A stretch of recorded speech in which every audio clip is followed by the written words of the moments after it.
Hello everyone, and welcome back to the Fluctus channel.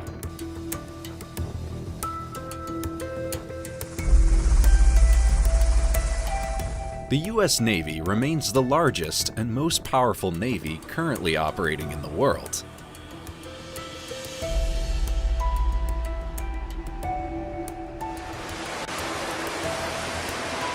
Its estimated tonnage of the active battle fleet exceeds over 4.5 million tons, deploying hundreds of thousands of personnel in the maritime domain, air, and space.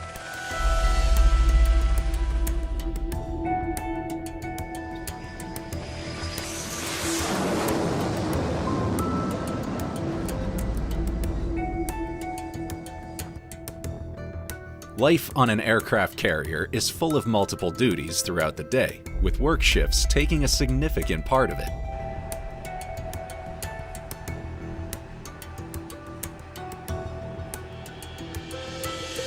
A typical deployment of a warship can last up to 6 months in a specific part of the world, with sailors remaining far away from their homes and families.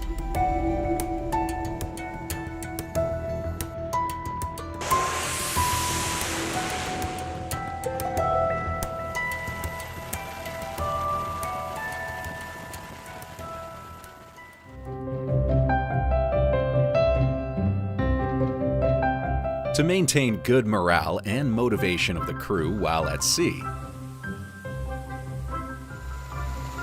the US Navy makes numerous efforts to create a hometown feeling aboard the ship, which sometimes comes in the shape of a cup of coffee.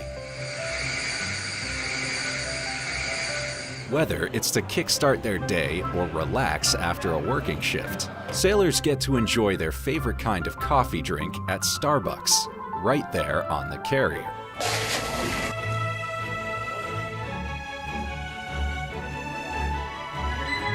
The brand specialties are prepared by the ship crew specially trained at Starbucks, using the same ingredients, recipes, and preparation techniques that sailors would have found back home in a Starbucks shop across the street.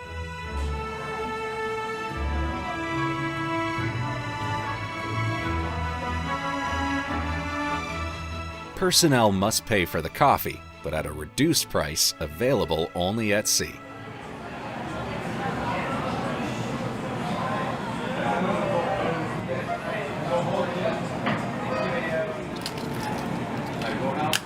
White chocolate mocha, extra caramel.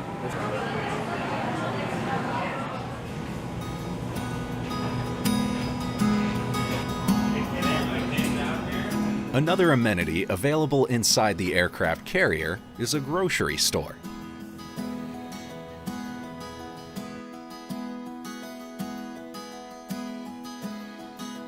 In this sector of the ship, the crew can resemble their visit to a local store back home, grab a basket, and shop around for convenience goods, from personal care to snacks, energy drinks, and even cigarettes.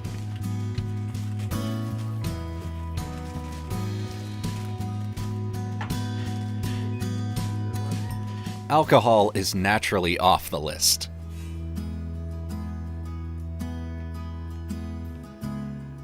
The store can host a limited number of customers, so usually personnel waits for their turn, forming a line outside in the passageway.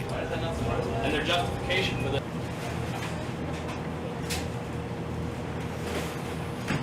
The crew pays for the goods by using their Navy cash card, an electronic purse that replaces currency on board the ship and is connected to the owner's checking account as a debit card.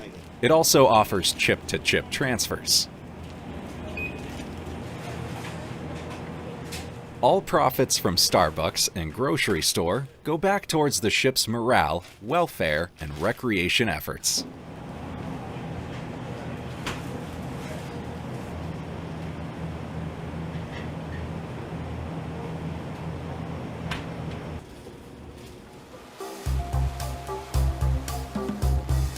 An aircraft carrier holds a crew of over 5,000 people at any time during normal operations. And the logistics to keep this crew well nourished and supplied, serving over 15,000 meals per day, is a mission on its own.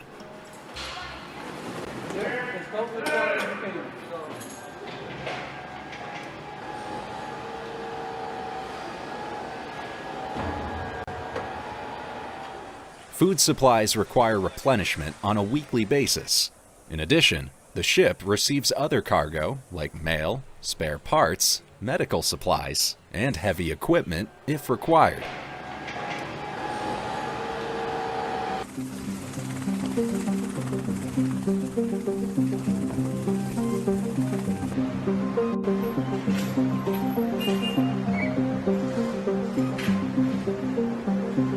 Cargo resupply is performed in several different ways. Firstly, the carrier can be resupplied at a port, loading tons of fresh food and other goods provided by contracted vendors, including regional goods, such as feta cheese from Greece, for example.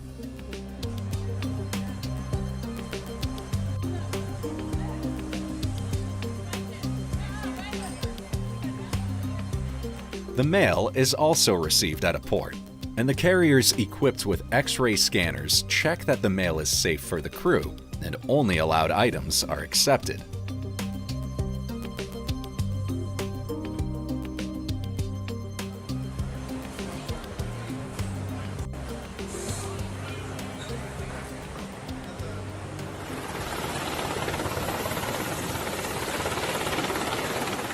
While at sea, the resupply mission becomes more complex. But thanks to vertical replenishment operations, also known as vertrep, resupply is possible without ship-to-ship connection.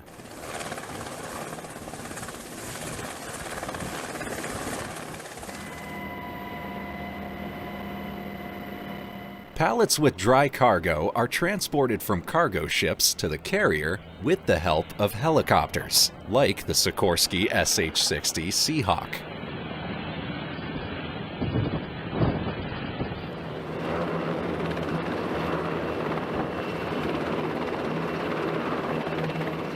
Using its external cargo hook, the Seahawk can move up to 6,000 pounds of external slung cargo each time, even in difficult weather conditions.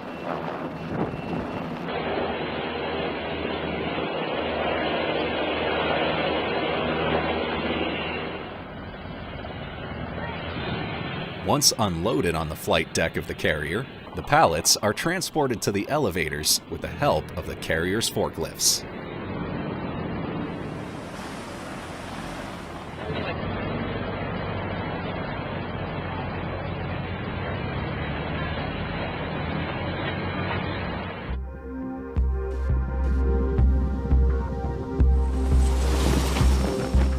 Yet another way to receive cargo is by using the Grumman C-2A Greyhound, a designated cargo delivery aircraft.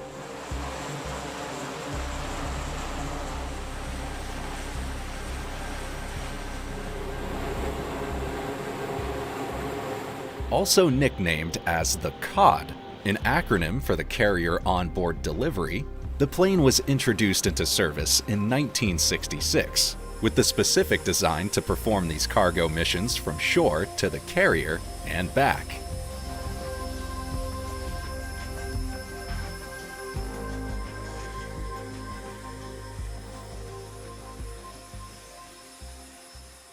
It is a high-wing twin turboprop with Allison T56 engines delivering 4,600 horsepower each to 8-blade NP200 propellers.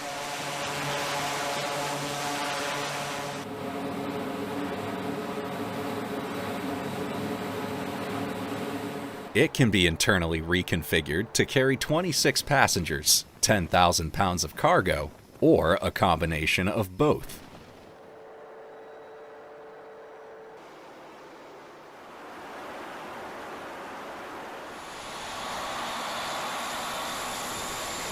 In case of emergency, the C-2A can be configured with 12 medical evacuation litters for rapid casualty evacuation.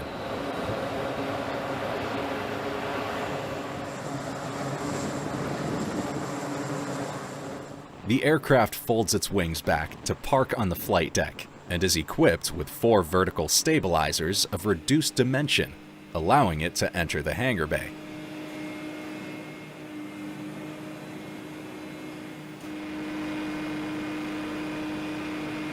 although it is not equipped with sophisticated avionics, fly-by-wire systems, or even autopilot. The Greyhound has a notable safety record, having registered very few losses in 56 years of uninterrupted service for the U.S. Navy.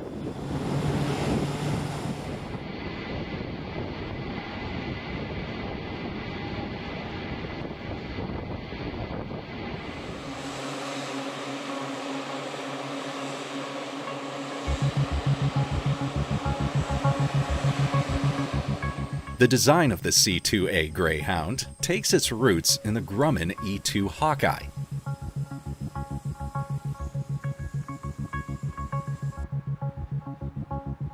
An airborne early warning aircraft that entered service in 1964.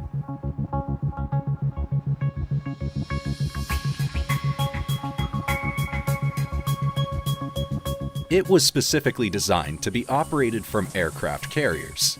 The E-2 Hawkeye has evolved along the years, and now E-2C and E-2D advanced Hawkeye versions are in operation.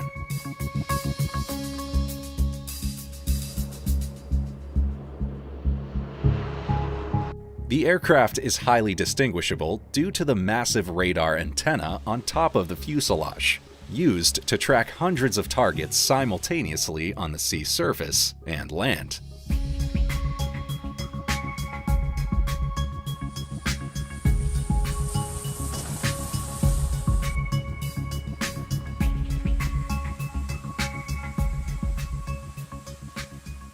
The E-2C is the first aircraft to take off and the last one to land on daily operations, and its long missions require careful preparation and planning.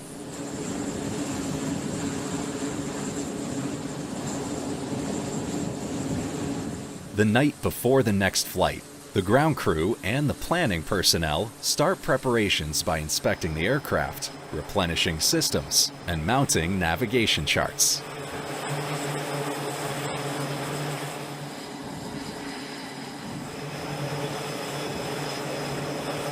In preparation for the steam catapult launch from the carrier, the E-2C is guided by the ground crew in the step-by-step process to start the engines, unfold the wings, check all systems, and get attached to the catapult.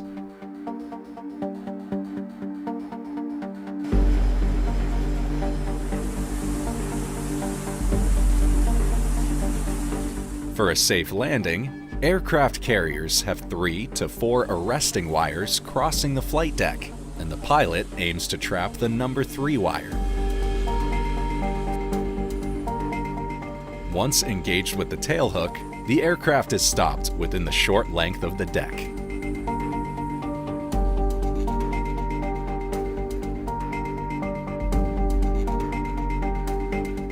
That's the end of this video. I hope you enjoyed it. Make sure to subscribe to this channel so you don't miss any of our new content. See you next time.